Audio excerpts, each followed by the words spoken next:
Igbo, as the 2023 general elections are approaching, and a prominent Igbo man, Peter Obi, is now the rave of the moment. There are a few lessons in history which I must point out to us. And these lessons, if heeded, will save Igbo lives come 2023.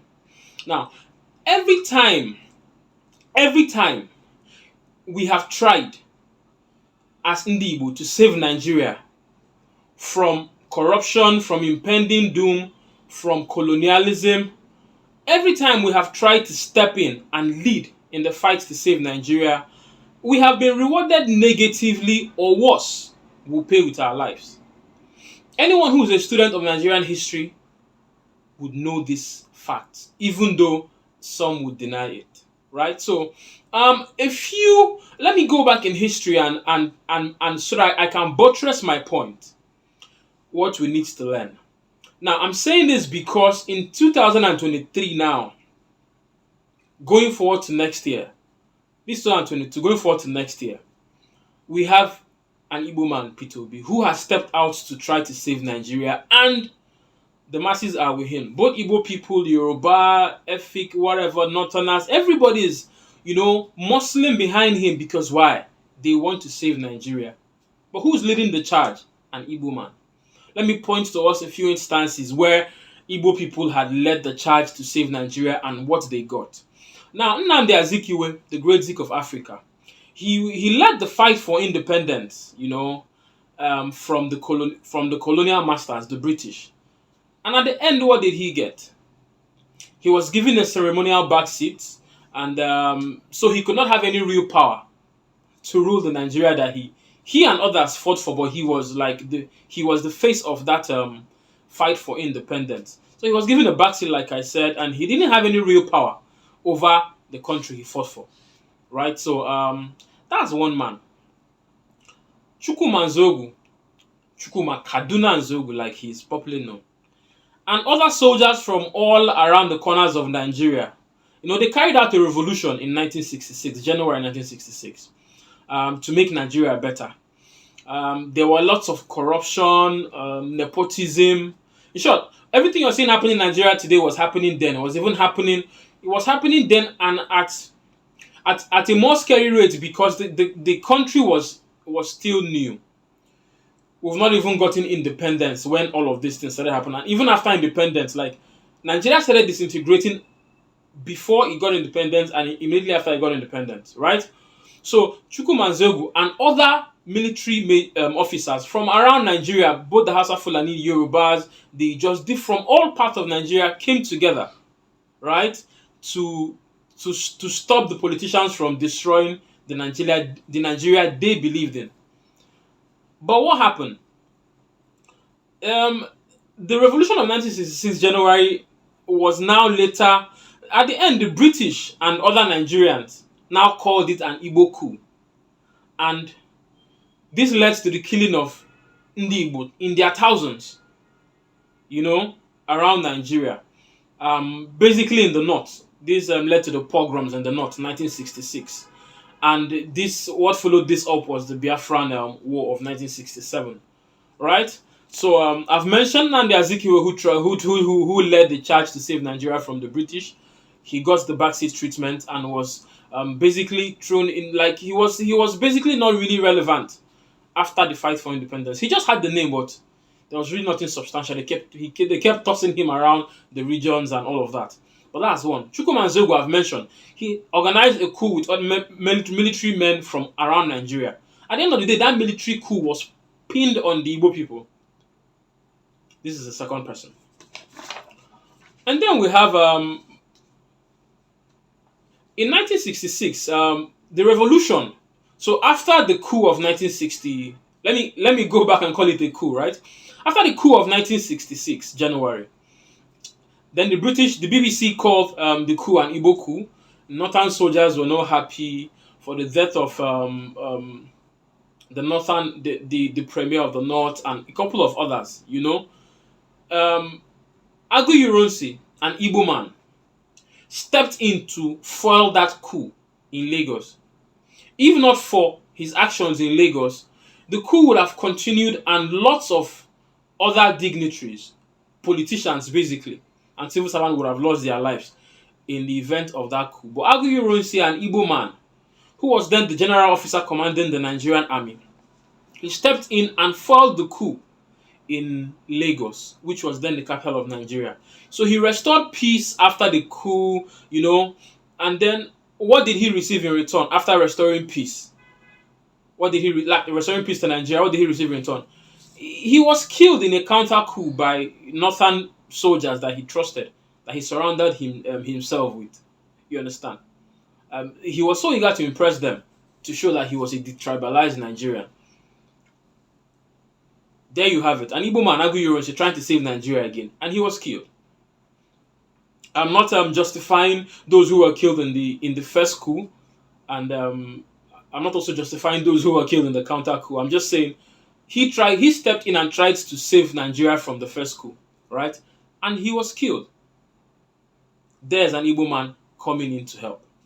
And then we now have Ojukwu, who left his battalion in Kano and returned to save Igbo lives, after the pogroms in the north and when there was tension and Igbo people ran away from the north and moved back to the east, when the Eastern Consultative Forum now convinced him that they wanted to have a different country, which was Biafra. Ojukwu at first did not want Biafra. He said, let's calm down and see how we can work things out. The Eastern Consultative Forum convinced him that this needed to be done. But going forward, what now happened? Ojukwu, who also he foiled the coup in Kano. Aguiyi-Ironsi foiled the coup in Lagos. Ojukwu stopped the coup from happening in Kano. Even to the point where the coup plotters were planning to go attack Lagos and kill Aguiyi-Ironsi, and also attack Kano and kill Ojukwu. So if you say it was an Igbo coup, why was Cardinal Nzogu surrounded by his northern? He too had most of the people who surrounded him during the coup were his northern friends and allies in the military. Ojukwu stepped in, stopped the coup in Kano, did his best to defend, Igbo lives, and what happened? He was betrayed he was betrayed by Gowon. They went to Aburi to try to resolve the issue that was the differences in Nigeria, what the East wanted and what the rest of Nigeria wanted. The East wanted to go, Gowon said don't go. So, but they went to Aburi to resolve the case. What happened? After the Aburi Accord, Gowon came back and betrayed Ojukwu, and Nigeria and her allies, the British and the Egyptian pilots, everybody, they invaded Igbo land and brought war into Igbo land. What was our crime? What was his crime? What was Ojukwu's crime? Nothing. He was only trying to, to save his people, to try and find a way Nigeria could move forward so that we could live together we could coexist as peaceful neighbors and everybody could grow at their own pace.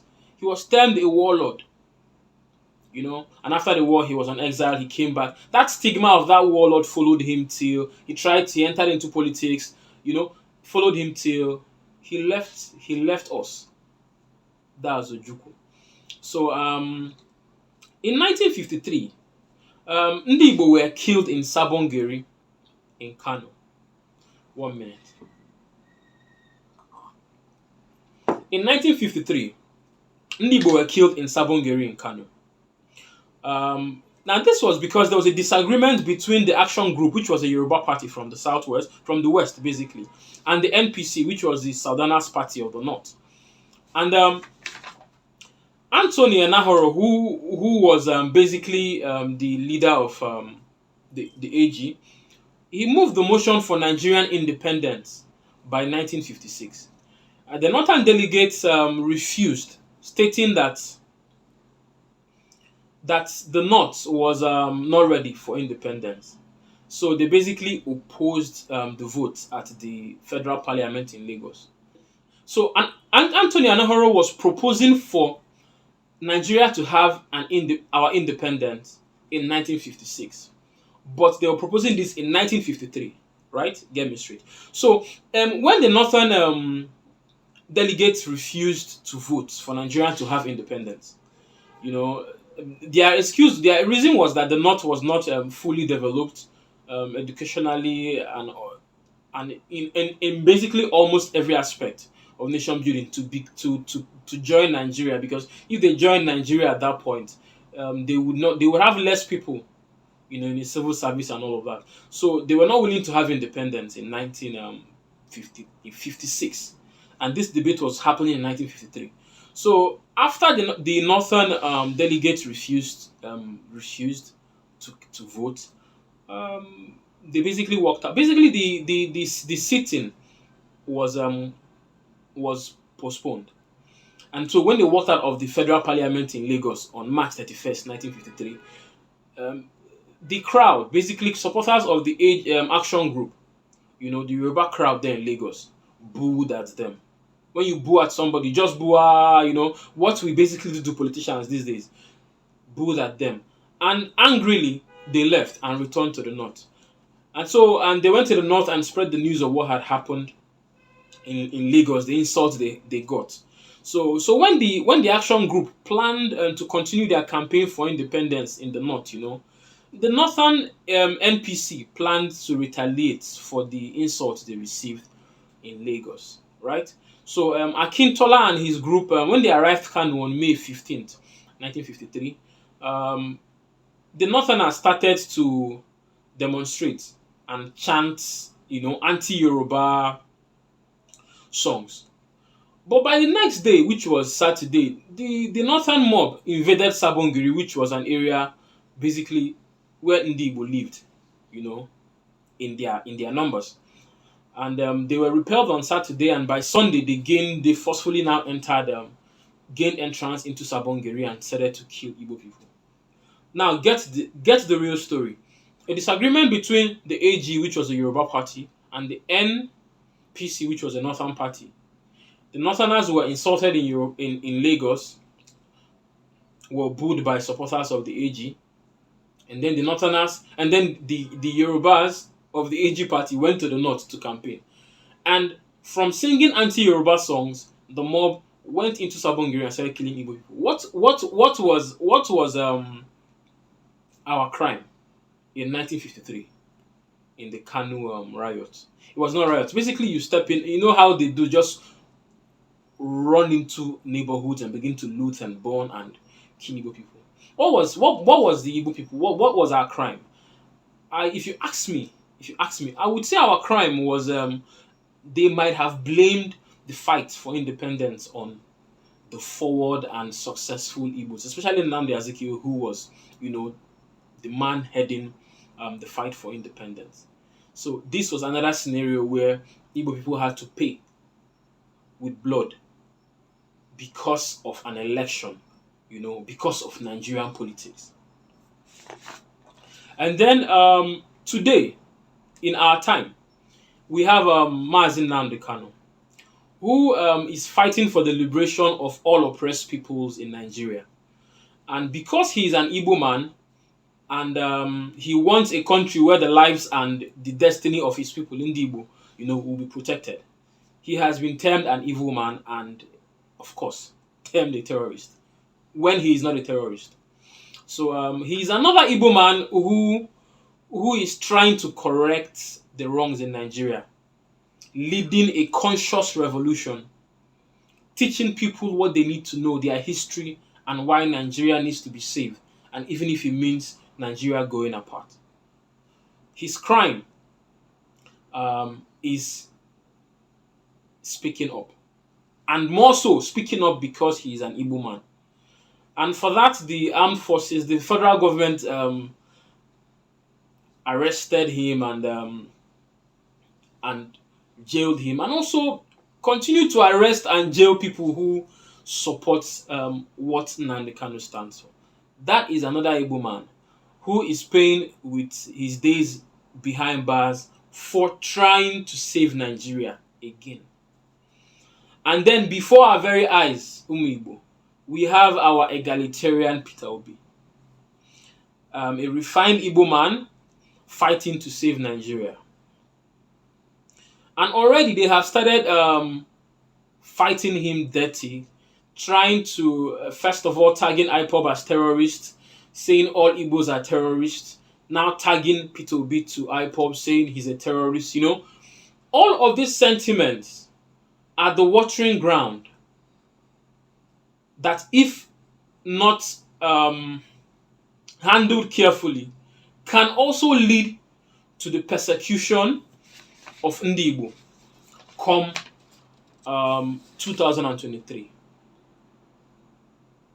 So the negative tags on Peter Obi, the negative tags on Ndi Igbo, despite the fact that it is the turn of Ndi Igbo to become Nigeria's president. Yes, there's a good number of our people who don't want Nigeria anymore. And there's also a good number of our people who still want to remain in Nigeria, right? But no matter what it takes, these things take time. But you cannot deny the fact that it is the time of the Southeast to produce a president. And so, because he is the most competent person out there, Nigerians from all tribes have come behind him to support him and push him. And then what is now happening? He is now being targeted with all forms of propaganda and lies, and even threats, subliminal threats. Like the threats our brethren are getting in the north, in Lagos, and all of that. Times people have been stopped from getting their PVC just because they identify with Peter Obi. Now, Peter Obi now has been removed from being an Igbo man to now being a Nigerian face. But when things go wrong, Peter Obi will only be isolated as an Igbo man, just like how every other Igbo man I have mentioned in this discourse has been isolated as purely an Igbo man at every point when Nigerian politics gets to be clash in the polity, right? So so going forward, I would like for us to be careful how we campaign.